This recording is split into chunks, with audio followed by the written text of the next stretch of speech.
I just watched my old recordings and I came up with an idea.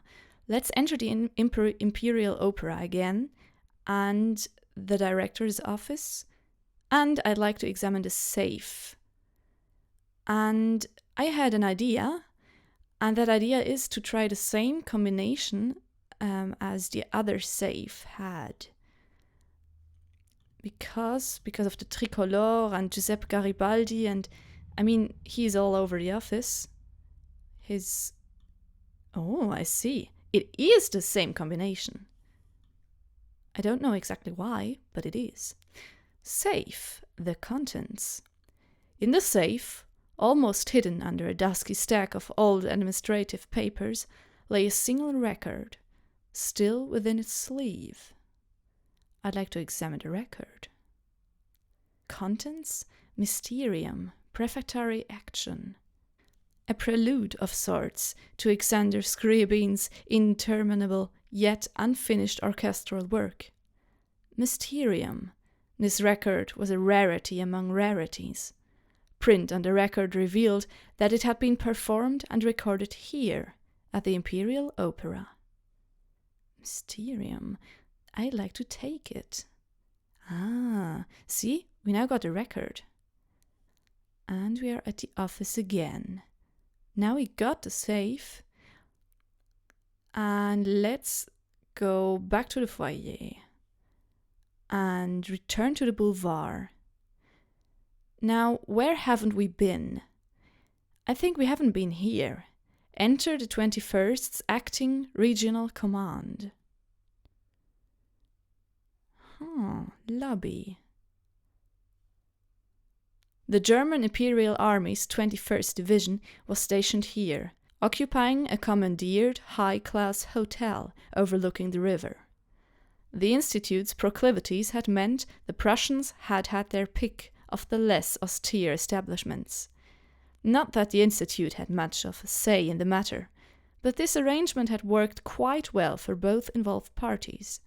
The Heer elite could take their gilded spoils of war from the merchant princes and leave the Institute's less gaudy constructions to their original proprietors.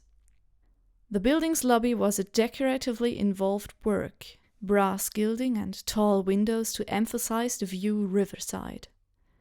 The German military had done little renovation, aside from removing a wall here and there, taking advantage of the former hotel's large social spaces to house the majority of their operation. Access to the building proper was obtained through double doors to the rear, but strangely, these were immovable yet held no lock. That is weird. Then activate this memory. The Institute. Now they are a queer bunch, a minor sect of a Gnostic or a Kabbalistic order or some such. The commander picks up a set of papers and, handing them over the desk to a subordinate, he continues, that is, until a French princeling took a fancy to them. Then their ideals simply became whatever they thought would best suit to court him. Say of them what you will, but by God, this got them rich. For a time. He grins.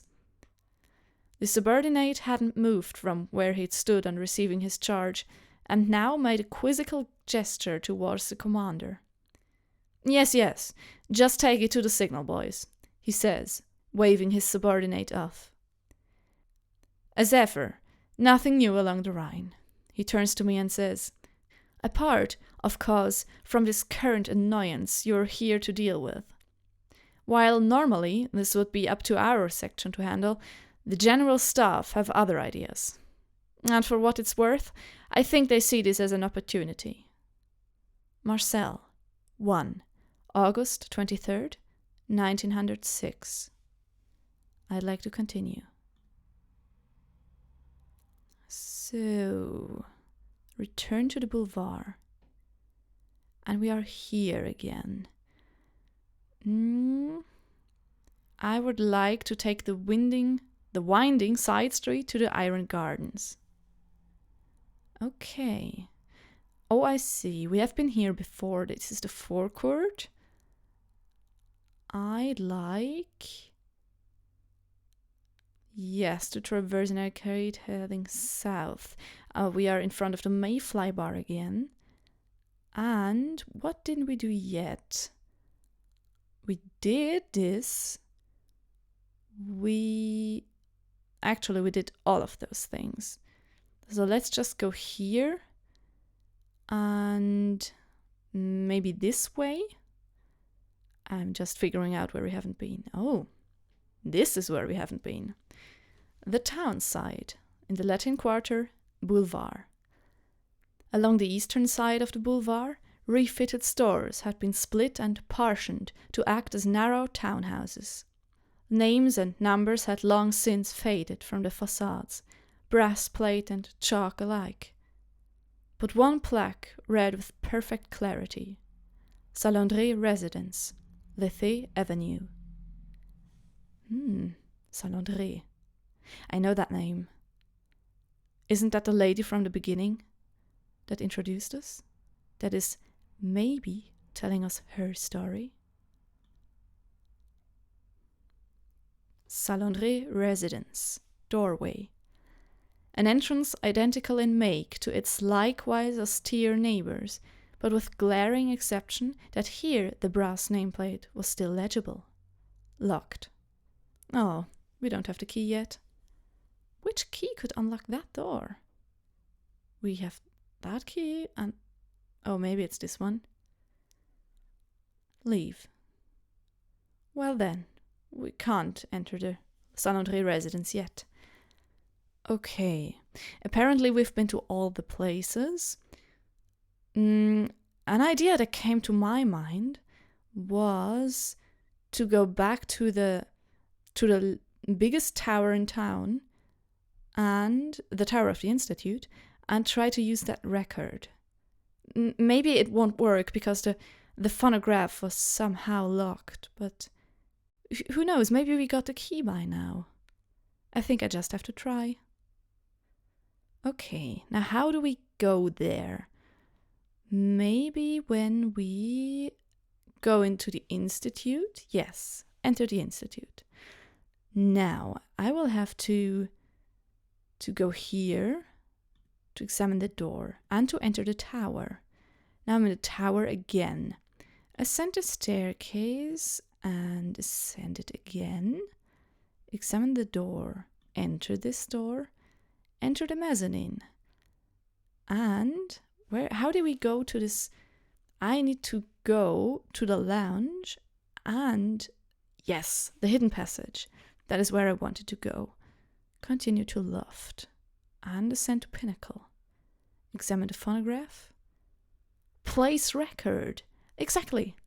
Yes, great. Place record. Scriabin is the name of the componist. Now, the needle was locked, making the phonograph inoperable, with the device bearing the numerals XII.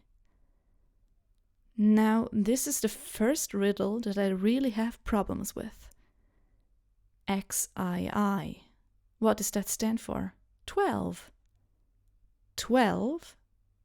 And we have a minute key. Something tells me that we need the hour key, and then we need to find a clock. So, let's try that. The problem is, I don't really know where we haven't been yet. So I will just have to sneak around and see if I find anything. I will do that, and then I'll let you know. So I just strode through the empty streets of the abandoned city, and what I came across is, at the pendulum, you remember, there was this door that we couldn't open before. Examine it. It is the moon door. It says, this time wrought to the theme of a crescent moon, referring to the handle. And we obtained the moon key, but we never opened this door. But we can now. So let's enter the door. Atrium, crypts, transept. The falls ended here, streaming down from above to meet the light in an eclectic display of incandescence, before crashing into the steady waters of the reservoir. This place was old, carved out in antiquity, though any ornamentation that could betray its origin had long since faded under the wear of time and torrent.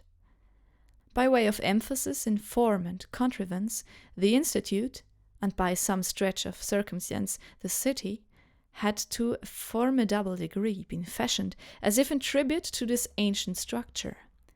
But the Institute, in their duality, to put it in charitable terms, had remade this place in their image, steel columns set with brass moldings to replace ageless stone. This scheme of contrasts continued to the walkways, a patchwork construction in iron and stone, the remains of ancient slabs connected where untraversable by ironwork grafted and bolted in place. I want to follow the stream to the Reliquary. And we are at the Reliquary, in the crypts. The waters continued their way into even deeper darkness, lazily playing around monolithic black forms, tombs built to the same duality of design that sought both the gravity of the ancient in stone and in steel, the easy elegance of the modern. These streams were drawn to a sluice gate to end their journey at the river. The crypts end here in a staircase descending even further down. Before each a pedestal was set, and on these lay a familiar to represent their respective occupant, a dagger, a book, an orrery, but it was the two furthest down the stream that held my gaze. Examine the clockwork skull. Wow. Let's have a look at it. No, wait. Now that I see this memory, I remember that we missed some. Yeah, there was one here. I'm sorry, I have to return first to make sure. Yes, here we didn't miss a memory here. I'm sorry. So, let's first activate this memory.